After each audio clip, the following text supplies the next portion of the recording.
শীতকালে আপনার ঠোঁট ফেটে যায়, এটি একটি স্বাভাবিক ঘটনা। কিন্তু গ্রীষ্মকালের এই কাঠফাটা রোদে আপনার ঠোঁট ফেটে যাচ্ছে, আপনি লিপ বাম ব্যবহার করছেন কিন্তু কোনো উপকার পাচ্ছেন না। আপনার ঠোঁট ফেটেই চলেছে। এটি একটি অস্বাভাবিক ঘটনা। আসসালামু আলাইকুম, আমি আলিফ পড়াশোনা করছি দিনাজপুর মেডিকেল কলেজের ৩য় বর্ষে। আজকে আমরা জানব গ্রীষ্মকালে ঠোঁট ফাটার কারণ এবং এর সমাধান। প্রথমেই কারণগুলো নিয়ে কথা বলি। গ্রীষ্মকালে ঠোঁট ফেটে যাওয়ার প্রধান কারণ হলো পানি শূন্যতা। গ্রীষ্মকালে ঘামের মাধ্যমে আপনার শরীর থেকে প্রচুর পরিমাণে পানি বেরিয়ে যায়। আপনার ত্বক শুকিয়ে যায়। প্রথমত আপনার ঠোঁট শুকিয়ে যায়, আপনার ঠোঁট ফেটে যায়। পরবর্তী কারণটি হলো ভিটামিন বি2 এবং ভিটামিন বি3, এই দুটি ভিটামিনের ঘাটতি। আপনার শরীরে এই দুটি ভিটামিনের ঘাটতি থাকলে আপনার ঠোঁটের কোনাগুলো ফেটে যায়। সর্বশেষে রয়েছে সরাসরি রোদ।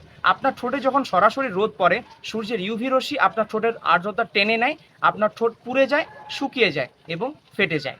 তাহলে এর সমাধান কি? এর সমাধান খুবই সহজ। প্রতিদিন পর্যাপ্ত পরিমাণে পানি পান করুন, হাইড্রেটেড থাকুন, ভিটামিন বি2 এবং ভিটামিন বি3 সমৃদ্ধ খাবার খান, যেমন বাদাম, দুধ, ডিম।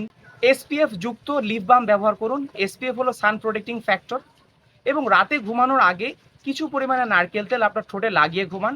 এতে করে সকালে দেখবেন আপনার ঠোঁট অনেক নরম হয়ে গিয়েছে। তো এই ছিল আজকের ভিডিও।